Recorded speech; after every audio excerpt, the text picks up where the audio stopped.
प्रभु कह रहे हैं तेरी जगह पर आकर तुझे आशीष दूंगा। I will come to you and I will bless you. तू जहां भी है मैं वहां आकर तुझे आशीष दूंगा। यही है जो परमेश्वर आपको वचन दे रहे हैं। बस केवल उनके नाम की महिमा करें, अवश्य आशीर्वाद मिलेगा।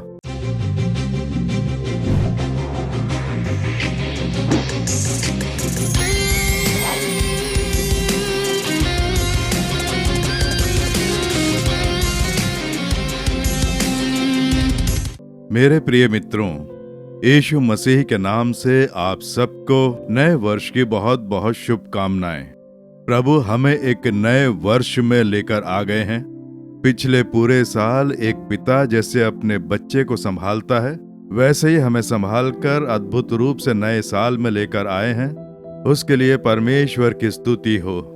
इस साल प्रभु मुझे किस प्रकार से चलाने वाले हैं, मेरे लिए परमेश्वर ने कौन से आशीर्वाद और कौन सी आज्ञाएं रखी हैं और उनका अनुसरण हम कैसे करें, ये सब जानकर उसके लिए जब हम विनती करेंगे तो वो आशीर्वाद हम प्राप्त कर सकते हैं। सालों साल वो भलाइयों का मुकुट रखने वाले परमेश्वर हैं, ये हम देखते हैं, क्योंकि पूरे साल प्रभु हमें भलाइयां प्रदान करके हमें आशीष देते हैं। तो परमेश्वर ने कौन सी भलाइयां रखी हैं और उन्हें हम कैसे पा सकते हैं?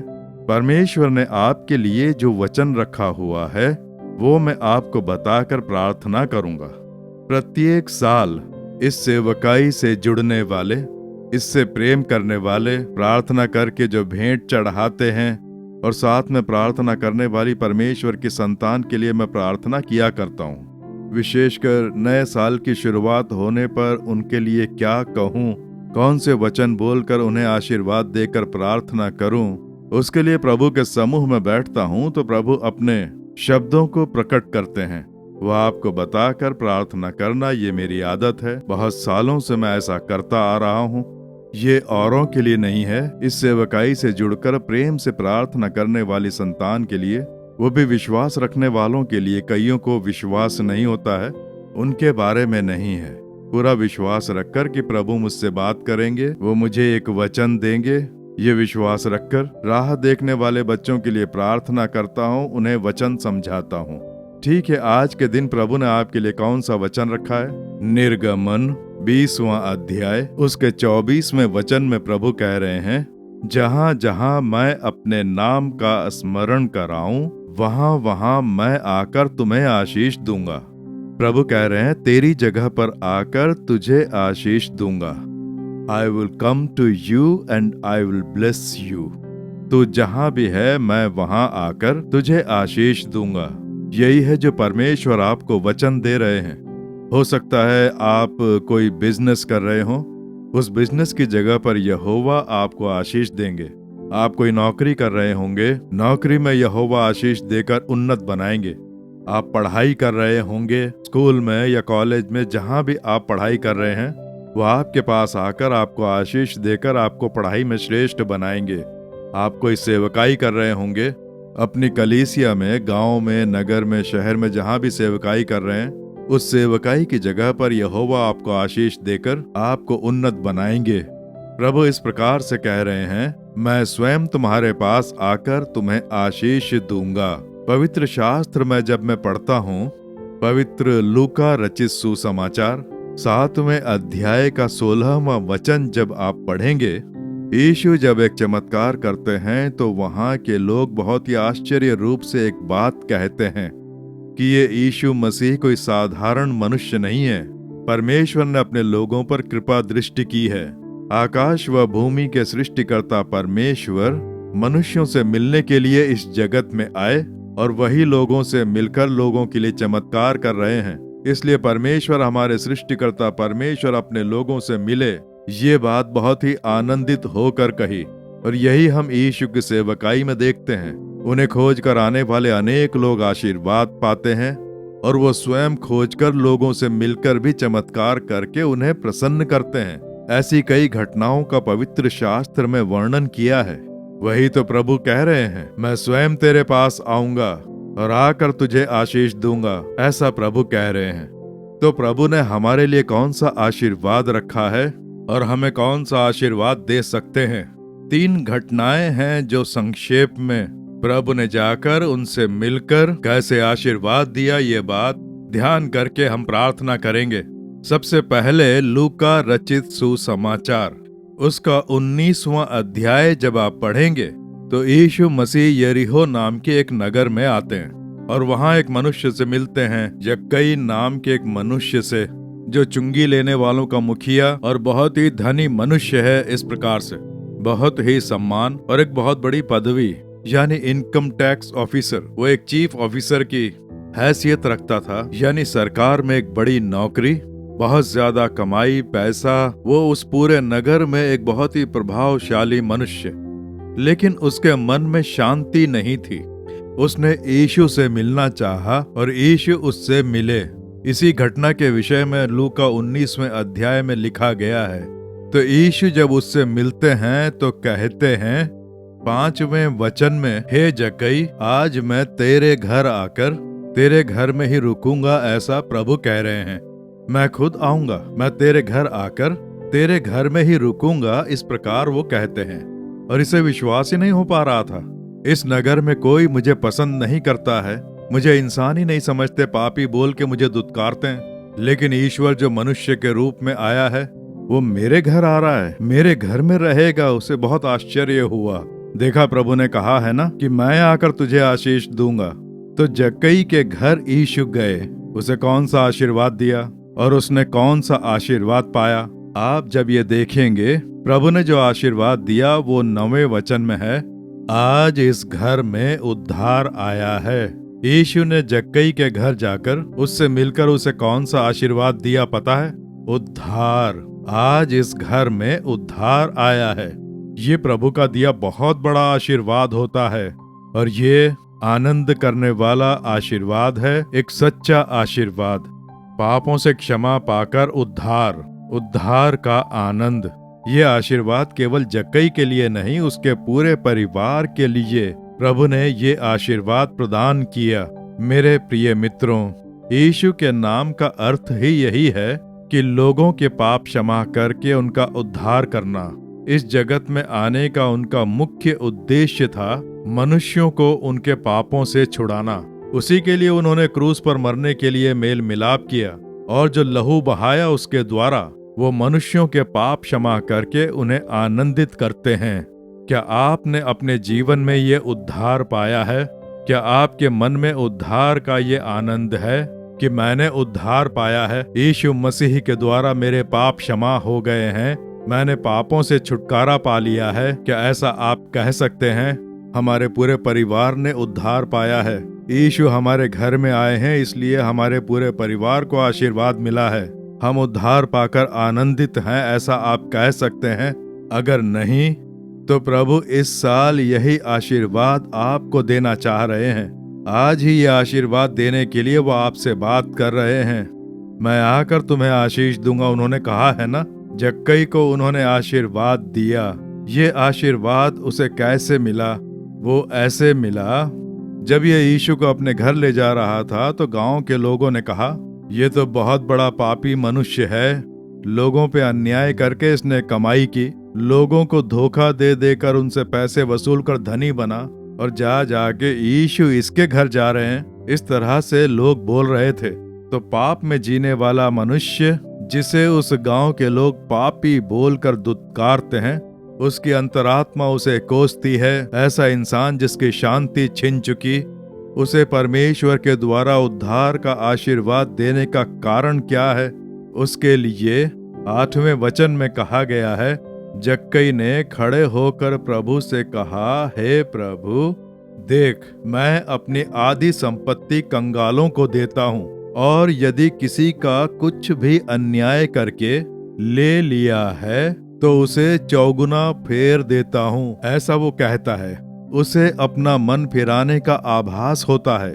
अभी तक जो भी कमाया मेरे लिए, मेरे परिवार के लिए, मेरी बोलकर जो भी संपत्ति जमा की, वो यीशु के सामने पहली बार खड़े होकर बोल रहा है, मैं अपनी आधी संपत्ति कंगालों को देता हूँ। दरिद्रता में जीने वाले लोग गांव में हैं, नगर में हैं, मैं उन्हें देता हूँ और किसी से अन्याय करके मैंने उससे कुछ लिया है। मैं ईमानदारी से अपनी नौकरी करता हूँ, लेकिन लोग अगर इसे बेईमानी की कमाई समझें तो मैं उन्हें चौगुना वापस कर देता हूँ। इस प्रकार कहता है, अपनी गलती का आभास करके, मन फिराकर, सबके सामने अपने पाप उजागर करके, जैसे ही अपने सारे कार्य सही किए, तुरंत प्रभु ये आशीर्वाद दे देते हैं कि आज इस घर में उद्धार आया है।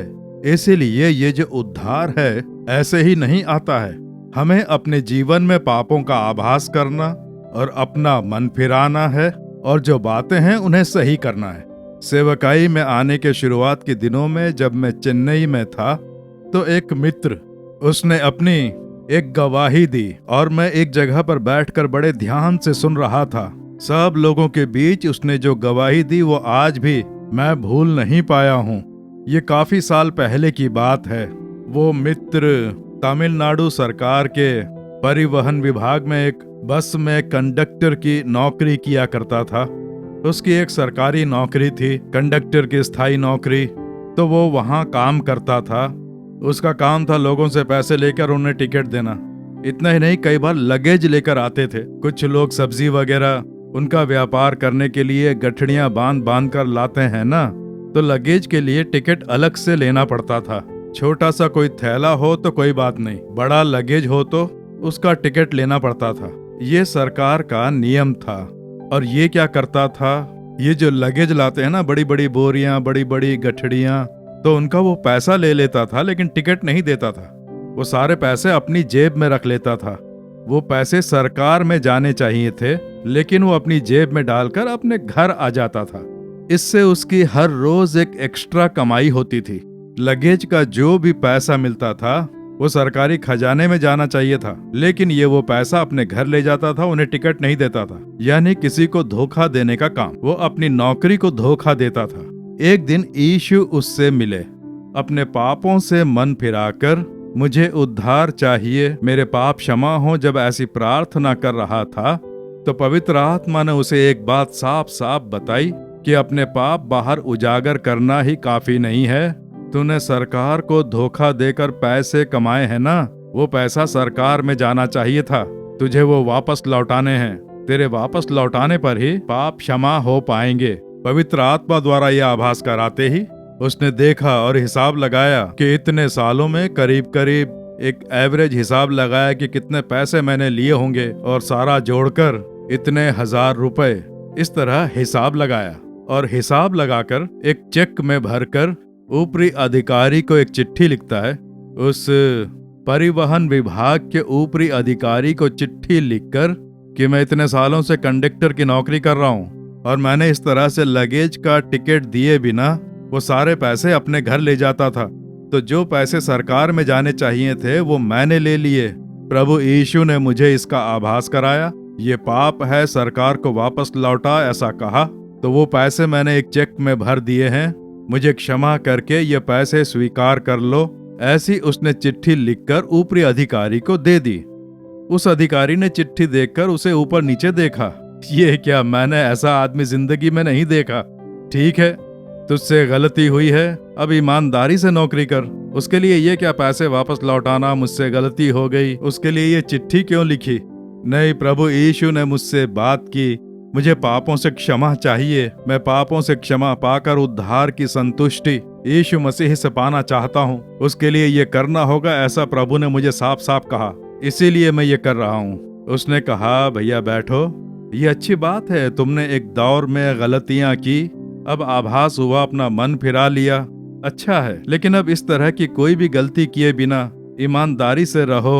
मुझसे पहले गलती हुई है, उसका पैसा लौटा रहा हूँ। अगर तुम कहोगे तो तुम्हारी गलती का ये सबूत होगा।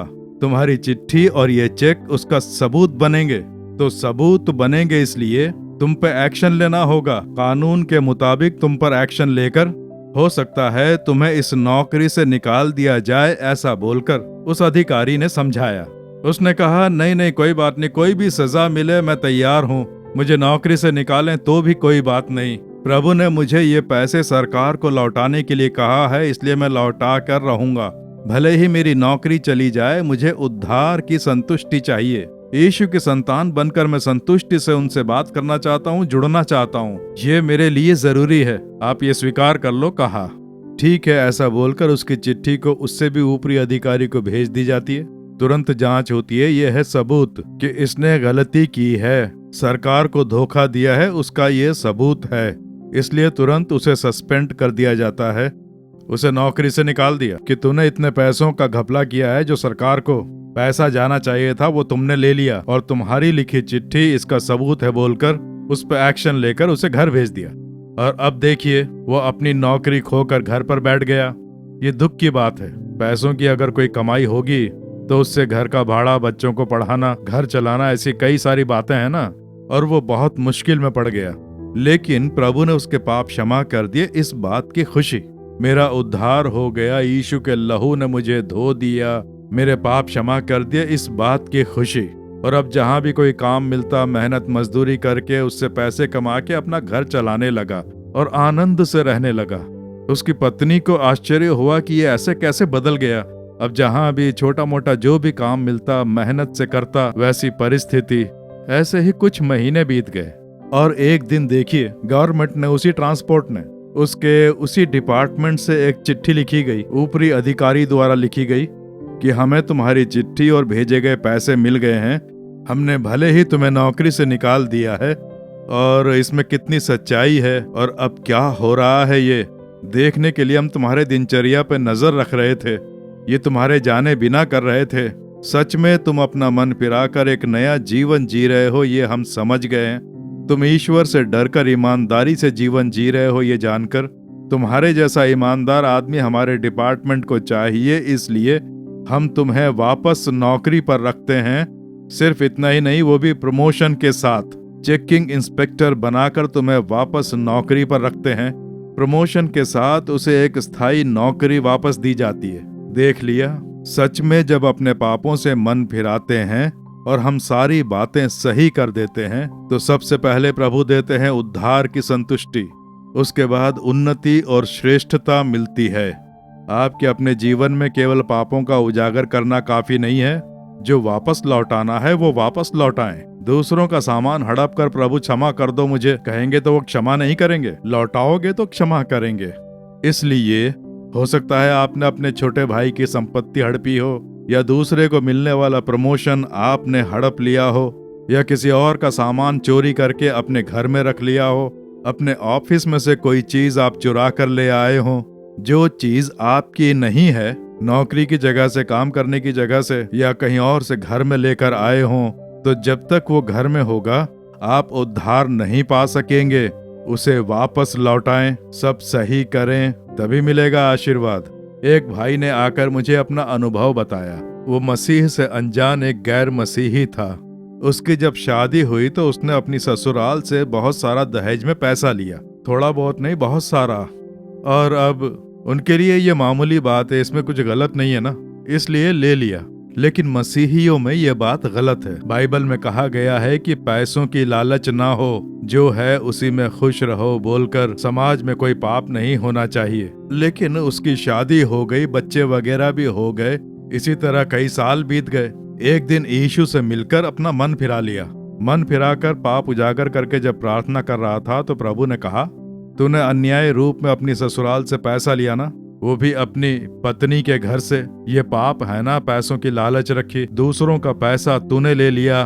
प्रभु ने जैसे आभास कराया, प्रभु मेरे पाप क्षमा कर दो, ऐसी प्रार्थना की।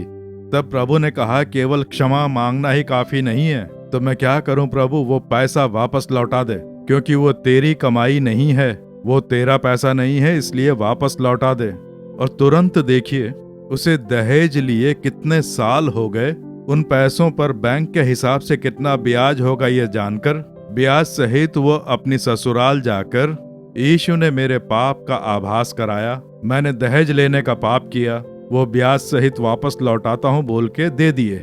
वो भी गैर मसीही थे, उन्हें बहुत आश्चर्य हुआ। ऐसा भी कोई ईश्वर है जो ऐसे मनुष्य को बदल देता है?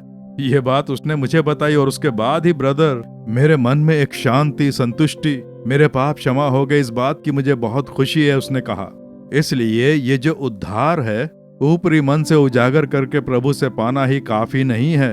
जो वापस लौटाना है उसे वापस लौटाना होगा। दूसरों की कोई चीज हमारे पास नहीं होनी चाहिए, क्योंकि आपने वचन क्या कहता है ये देखा ना। तो यीशु जब हमारे जीवन में आते हैं ये बदलाव आएगा। इसीलिए तो प्रभु कह रहे हैं, मैं आकर तुझे आशीष दूंगा। उनके आने पर क्या होगा? आपके घर में आएंगे, आपके व्यापार की, पढ़ाई की जगह पर आएंगे, नौकरी की जगह पर आके देखेंगे सब सही है ना, धोखा नहीं दे पाएंगे। ईमानदारी से मेल मिलाप करने पर ही उद्धार का आनंद आप पा सकेंगे। इसलिए आज प्रभु आपसे बात कर रहे हैं ना, प्रभु आपको आशीर्वाद देना चाह रहे हैं, उद्धार का आशीर्वाद, पापों से क्षमा का आशीर्वाद। प्रभु मेरे पापों को क्षमा करो। हमारे परिवार को उद्धार चाहिए। उद्धार में जो पाप रुकावट है हम उन्हें दूर करते हैं। प्रभु जो लौटाना है हम वो लौटा देंगे। ऐसे मेल मिलाप करें, उद्धार का आनंद, ये आशीर्वाद आपके जीवन में आएगा।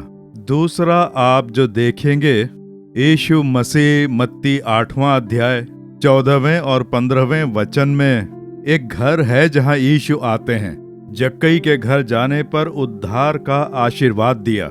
यहाँ एक घर में यीशु आते हैं। मत्ती 8वां अध्याय 14 और 15। पतरस का घर। यीशु का एक चेला पतरस है ना, अपने घर पर बुलाया होगा। कफरनहूम में घर है, गलील समुद्र के किनारे। इसलिए प्रभु मेरे घर आओ ऐसा बुलाते ही यीशु ने कहा ठीक है मैं आता हूँ, और चले गए। तो उनके जाने पर कौन सा आशीर्वाद मिला? 14वां और 15वां वचन देखें। यीशु जब पतरस के घर आया तो उसने उसकी सास को ज्वर में पड़ी देखा। उसने उसका हाथ छुआ और उसका ज्वर उतर गया और वह उठकर उसकी सेवा करने लगी। ये एक बहुत ही भयानक बुखार था, कोई मामूली बुखार नहीं था। ऐसा बुखार अगर किसी को आ जाए तो उसके कारण उसके प्राण भी जा सकते हैं। उस तरह से पतरस की सास यानी उसकी पत्नी की माँ बुखार से तड़पती हुई मरने के लिए पड़ी थी। और अब यीशु उस घर में आते हैं। उस घर में आते ही एक आशीर्वाद देते हैं। कौन सा आशीर्वाद? सबसे पहले वो आके देखते हैं एक बीमारी से ग्रस्त माँ मरने के लिए वहां पड़ी है। यीशु ने आकर उसे छुआ, बीमारी दूर हो गई, मरणशैया दूर हो गई और वो उठकर यीशु की सेवा करने लगी।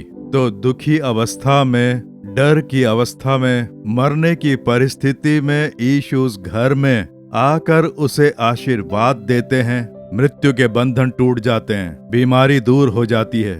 और यही यीशु आज आपको देखकर कह रहे हैं, घर में कोई बीमारी, कैंसर, अस्थमा, आर्थराइटिस, मरने की अवस्था, किसी बच्चे की या किसी बड़े की, कोई क्षतिग्रस्त होकर रोजाना अस्पताल का खर्च है बोलकर निराश हैं, यीशु आकर आशीर्वाद देंगे। आप उन्हें अपने घर में स्वीकारें, घर में उन्हें स्थान दें। वो घर में आ गए तो वो आशीर्वाद देंगे। वो जो आशीर्वाद देंगे उससे अच्छी चंगाई मिलेगी। वेलूर नाम की एक जगह है ना, वेलूर शहर, वहाँ एक बहुत अच्छा भाई है, युवा भाई। वो जो युवा है वो एक मसीह है। उसकी माँ अच्छी प्रार्थना करती है, उद्धार पाया हुआ है। इस युवक का उद्धार नहीं हुआ, ये अपनी माँ की बात सुनता ही नहीं है। जवान लड़का है ना, जोश है, बड़ा नाम कमाने की मन में इच्छा है। तो सिनेमा लाइन में कुछ लोगों से उसकी जान पहचान हो गई। फिल्मों में म्यूजिक देते हैं ना, म्यूजिक डायरेक्टर्स, गाना गाने वाले, उनसे उसकी जान पहचान हो गई थी, इसलिए फ्रेंडली हो गया। इसलिए वेलूर शहर में गीत संगीत के बड़े बड़े प्रोग्राम करने लगा। फिल्मों से जुड़े हुए लोगों को बुलाकर उनसे म्यूजिक प्रोग्राम करवाता, गायकों को बुलाकर बड़े बड़े प्रोग्राम करवाता। फिल्म वाले आते हैं तो एक भारी भीड़ जमा होती है ना, और आयोजन करने वाले इसका नाम होता है। सब लोग इसकी तारीफ करते हैं, ओह तेरी इससे जान पहचान है, तेरी उससे जान पहचान है। और इसके अंदर एक अहंकार आ जाता है कि मैं इसे जानता हूँ, उसे जानता हूँ, डायरेक्टर को जानता हूँ। तो वो उसी अहंकार में अपना जीवन जीने लगा। जवान उम्र है ना, उसकी माँ कहती बेटे ये सब स्थायी नहीं है, तुझे यीशु को स्वीकारना होगा, उसकी संतान बन। अरे ये सब तू नहीं जानती, ऐसा बोल देता, क्योंकि वो झूठी तारीफों में अपना जीवन जीने लगा। लेकिन एक बार एक भयानक बीमारी ने उस पर घात किया। उसकी गर्दन पर एक गांठ उभर आई और वो उसे मरने की परिस्थिति में ले गई। कई अस्पतालों में ले जाके दिखाया, बड़े बड़े अस्पतालों में जाके दिखाया। कई दिनों तक इलाज हुआ लेकिन चंगाई नहीं मिली। अब ना तो वो बात कर पाता है, ना पानी पी पाता है। वैसी परिस्थिति में पहुंच गया, मरने की परिस्थिति आ गई। उसे घर में ले आए, डॉक्टरों ने जवाब दे दिया, घर ले जाओ ऐसा कह दिया। घर में लाकर एक कमरे के कोने में बिस्तर पर लिटा दिया, बस लेटा ही रहता है।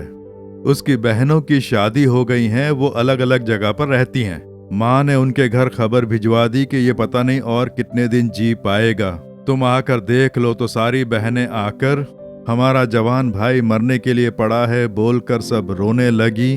सब प्रार्थना करते हैं। माँ अपने घुटनों पर खड़ी रहकर आंसू बहाकर रो रो कर बस प्रार्थना ही करती रहती है। ऐसी परिस्थिति में एक दिन कमरे में कोई नहीं है, एक कोने में वो लेटा हुआ है। उस माँ के आंसुओं की प्रार्थना उस बेटे के लिए, उस प्रार्थना ने प्रभु के हृदय को उस तरफ मोड़ दिया। और एक दिन देखिए, प्रभु उस कमरे में प्रत्यक्ष रूप से आए। वो उससे मिलने के लिए ही आए।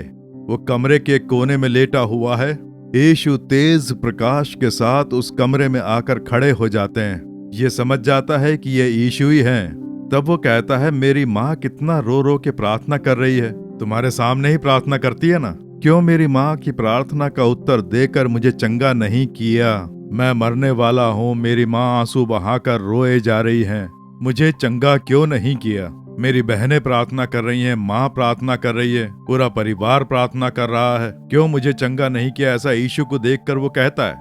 तब यीशु ने उसे देखकर शांति से कहा, मैं कितनी बार तुझे खोजते हुए आया, तूने मुझे स्वीकारा क्यों नहीं?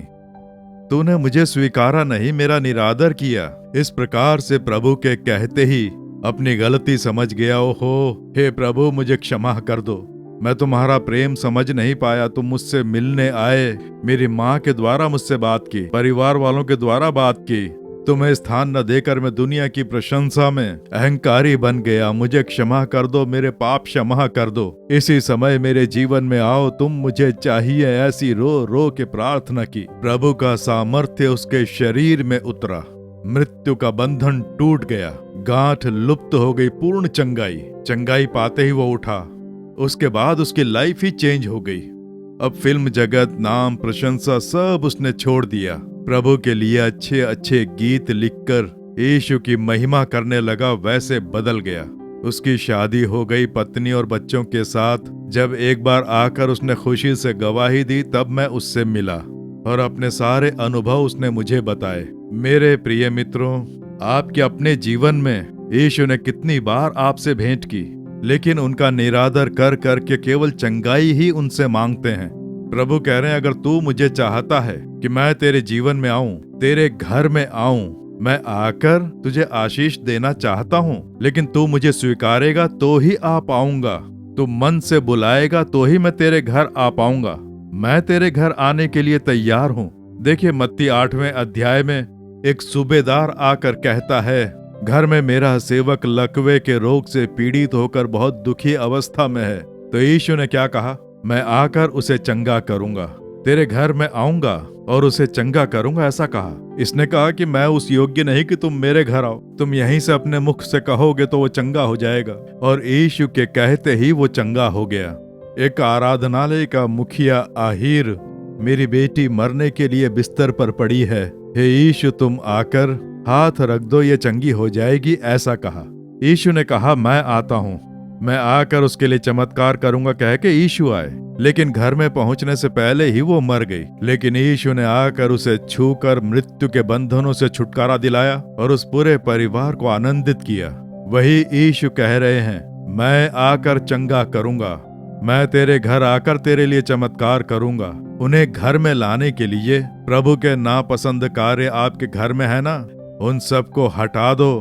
प्रभु के नापसंद कार्य जैसे अंधविश्वास, पूजा पाठ जो प्रभु को नापसंद है, प्रभु को नापसंद कुंडलियां, भविष्य को जानना, ये सब कार्य, ये सब घर से हटाकर एकदम क्लीन कर दो। उसके बाद जब यीशु आएंगे तो चमत्कार होगा। वो कह रहे हैं, मैं आकर तुझे आशीष दूंगा। वो जो आशीर्वाद देते हैं वो है उद्धार, वो जो आशीर्वाद देते हैं वो है शारीरिक चंगाई। तीसरी एक और बात है, देखिए पवित्र शास्त्र में जब आप देखेंगे तो यूहन्ना 11वें अध्याय में एक घटना है। उसमें बेतनिया गांव में लाजर, मार्था, मरियम, लाजर के घर यीशु आते हैं। ये लाजर बीमारी से ग्रस्त होके मर जाता है। उसे दफना दिया जाता है। अब ये दोनों बहनें रोते हुए पिता के होते हुए भी उन्होंने नहीं देखा। रो रो कर बुरा हाल हो गया। वो कह रही हैं हमने भाई को खो दिया, ऐसा बोलकर जोर जोर से रोती हैं। यीशु ने उस परिवार को चाहा, अपने बच्चों की तरह चाहा, और वो भी एक पिता की तरह उन्हें चाहते थे। उसके दफनाने के 4 दिन के बाद यीशु आते हैं, और जब वो आते हैं, देखिए यहाँ 28वें वचन में कहा गया है, मरियम से कहते हैं कि गुरु आए हैं। यीशु गांव के बाहर आ चुके हैं, ऐसा मरियम से कहते ही मरियम भागती है और प्रभु के पांव में गिरकर, हे प्रभु तुम आ गए, तुम पहले ही आ सकते थे ना, इतनी देर के बाद आए हो। उसे दफना दिया, 4 दिन हो गए हैं। उस परिस्थिति में मार्था कहती है, अब तो बहुत देर हो गई, तुम्हारे आने में शरीर से दुर्गंध आ रही है। प्रभु कभी भी देर से नहीं आते हैं, वो सही समय पर ही आते हैं।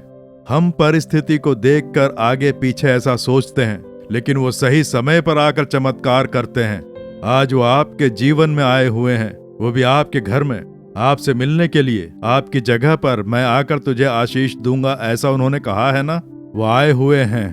अब इस समय आपसे प्रभु क्या अपेक्षा कर रहे हैं? क्या तुम विश्वास करते हो? तुम विश्वास करोगे तो परमेश्वर की महिमा देखोगे, ऐसा कहा है ना।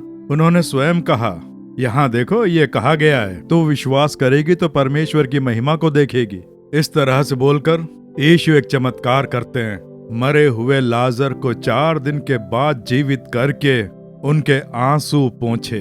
वो रोए जा रही थीं, भाई को खोकर आंसू बहा रही थीं। हो सकता है आप भी आंसू बहा रहे हो। आपने कुछ खो दिया हो, नौकरी या कुछ और, आशीर्वाद खो दिया हो, अपने घर में किसी को खो दिया हो, उसके कारण निंदाएं, अपमान, परिहास और रोना पड़ रहा हो।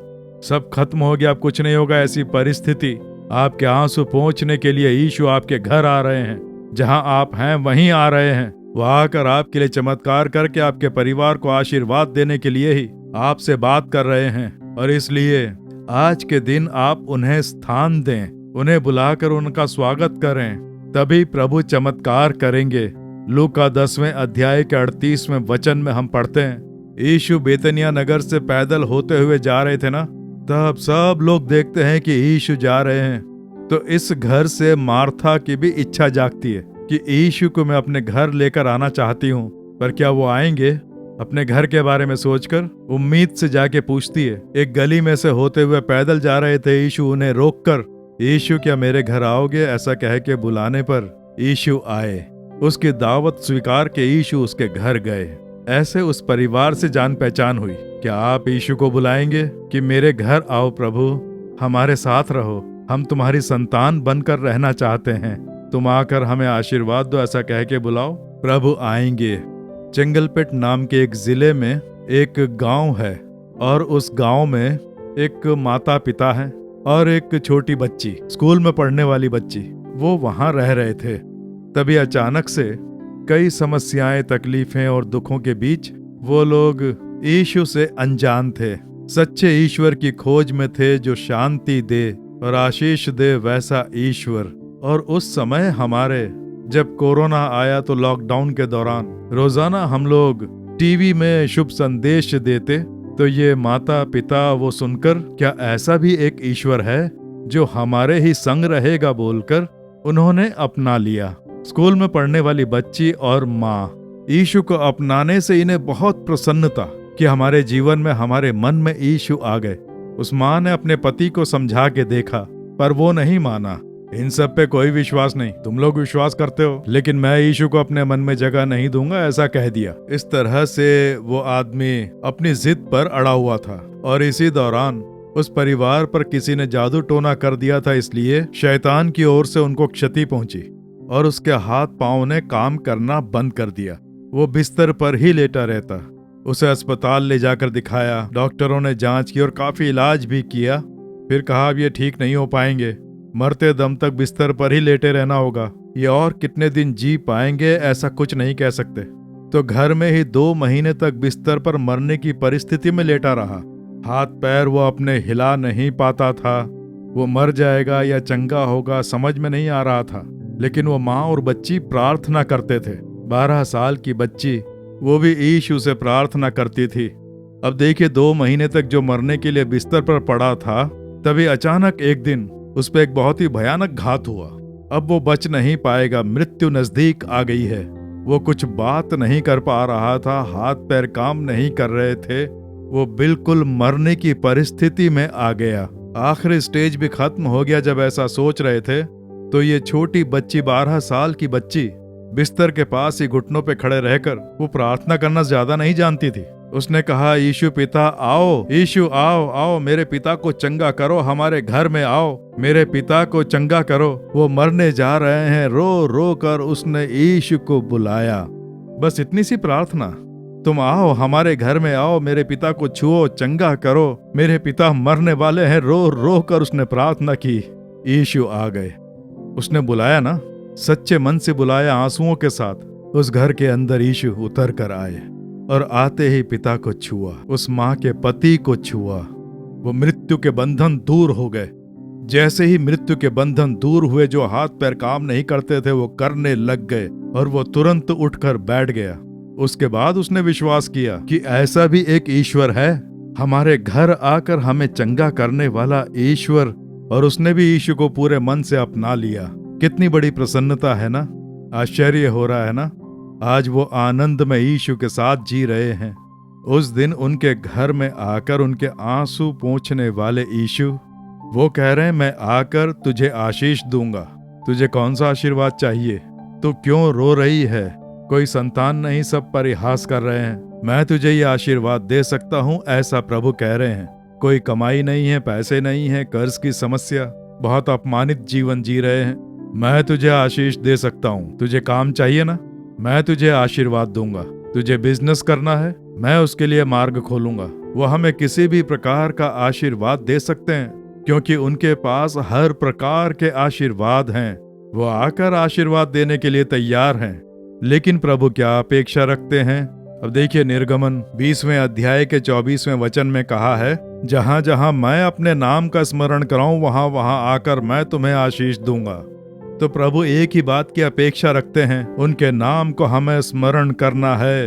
इसका एक और अर्थ बताया गया है, जहां जहां मेरा नाम याद किया जाएगा, वहां आकर मैं तुम्हें आशीष दूंगा। उनके नाम को याद करना है, उनका नाम बोलना है, यीशु। यीशु मसीह वही है। ऐसे यीशु की महिमा करनी होगी, यीशु के नाम को स्मरण करना है, यीशु की तुम्हें स्तुति करनी है, यीशु का नाम बोलना है, तो वहां आकर मैं आशीष दूंगा, ऐसा बोल रहे हैं। तो इस समय आप यीशु इस प्रकार कहें, यीशु तुम्हारी स्तुति हो।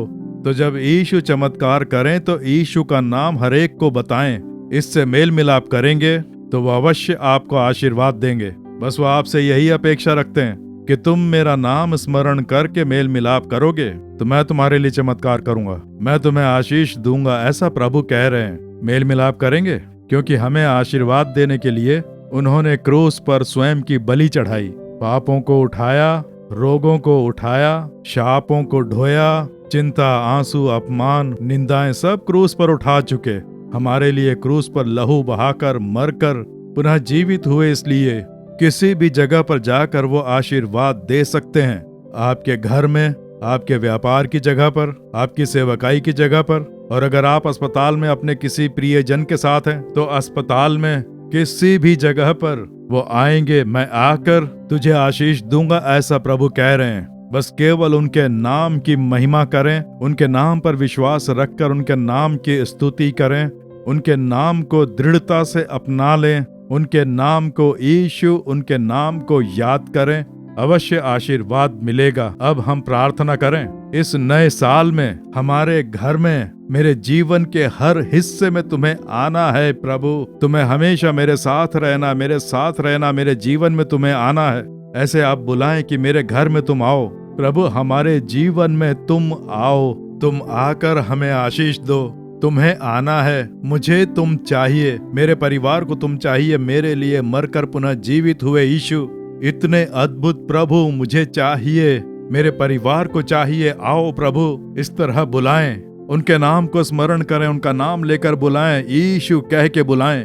तुम आकर हमें आशीष दो, मैं तुम्हारे नाम का स्मरण करूंगा, सबको इस नाम की महत्वता बताऊंगा, ऐसा बोलकर मेल मिलाप करें। और अब हम प्रार्थना करेंगे, ऐसे ही आंखें मूंद कर, हे प्रभु, इस नए वर्ष के लिए स्तुति हो। तुमने जो वचन दिए उसके लिए स्तुति हो। मैं तुम्हारी जगह पर आकर तुम्हें आशीष दूंगा। तुमने कहा है स्तुति हो। तुम्हारे हाथों में जो आशीर्वाद है मैं उसे समझ गया हूँ। मुझे और मेरे परिवार को ये आशीर्वाद चाहिए। उद्धार का आनंद हमें चाहिए। पापों से क्षमा की प्रसन्नता चाहिए। पापों से हमें छुटकारा चाहिए।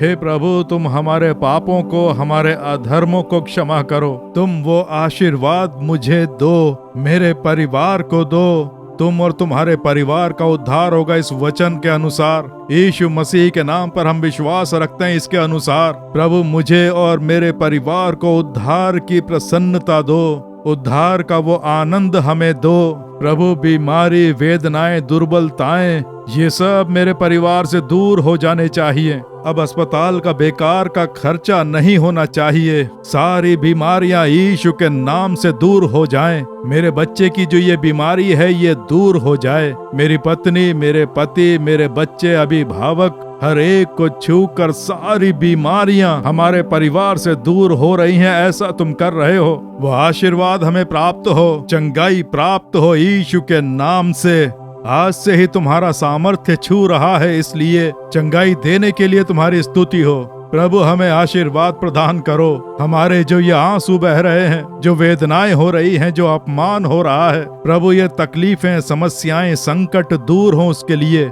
चमत्कार हो रहा है। हमारे आंसू पोंछने के लिए चमत्कार करो। निंदाएं दूर होने के लिए चमत्कार करो। संतान सुख के लिए कोक को आशीर्वाद दो। कर्ज की समस्या दूर करके आशीर्वाद दो। नौकरी के नए मार्ग खोलकर आशीर्वाद दो। हमारे उद्योग को आशीष देकर विकसित करके प्रसन्न करो। मैं आकर तुम्हें आशीष दूंगा। तुमने कहा है ना प्रभु, तुम आशीर्वाद दो। यीशु के नाम से ये आशीर्वाद हमें प्राप्त होने चाहिए। हमारे परिवार को प्राप्त हो। मेरे जीवन के हर हिस्से को तुम्हारा आशीर्वाद प्राप्त हो। तुम वचन देने वाले परमेश्वर हो, बदलते नहीं हो। तुमने आकर हमें आशीर्वाद देना शुरू कर दिया, उसके लिए स्तुति हो। आज से ही बदलाव, चंगाई, प्रसन्नता और शांति हम देख रहे हैं। हम विश्वास करते हैं और हम वो पा रहे हैं। यीशु मसीह के नाम से प्रार्थना कर रहे हैं परम पिता। आमीन, आमीन। मेरे प्रिय मित्रों, प्रभु ने अपने वचन अनुसार आपके अंदर आकर आपको आशीर्वाद प्रदान कर दिया। आपके परिवार के, आपके व्यक्तिगत जीवन में ये आशीर्वाद, उद्धार का आनंद, शरीर में चंगाई आ गई, स्वस्थ हो गए। सारी आपकी आवश्यकताएं पूरी हों, निंदाएं दूर हों, अपमान निरादर दूर हो, आपके आंसू पोंछने वाला चमत्कार हो। इसलिए आप आज से ही बदलाव देखेंगे। रोजाना इस वचन को बोलकर स्तुति करके प्रार्थना करें। प्रभु, तुमने मैं आकर तुझे आशीष दूंगा ऐसा कहा है ना। हमारे घर आकर हमें आशीर्वाद देने के लिए तुम्हारी स्तुति हो बोलकर रोजाना स्तुति करें। मेरे व्यापार करने की जगह पर आकर मुझे आशीष दो। प्रभु, मेरे स्कूल में, कॉलेज में आकर मेरी पढ़ाई को आशीष दो। मेरी नौकरी की जगह पे आके मुझे आशीष देकर मेरी उन्नति करो। आप ये वचन बोलकर विश्वास के साथ प्रार्थना करें। यीशु का नाम बोलना है। उनके नाम को स्मरण करके आपको प्रार्थना करनी है और चमत्कार होते ही उनके नाम को स्मरण कराएं। दूसरों को इस बारे में बताते रहेंगे तो आप निरंतर चमत्कार होते हुए देखेंगे। इस पूरे साल भर यहोवा अपने वचन अनुसार आपके संग रहकर आपको आशीष देकर आनंदित करते रहेंगे। आमीन। For further details and prayer support, contact Jesus Redeems Ministries, Nallumavadi, Tuticorin District, 628211. Our phone number 04435454545. Email info@jesusredeems.org. Our website www.jesusredeems.com. God bless you.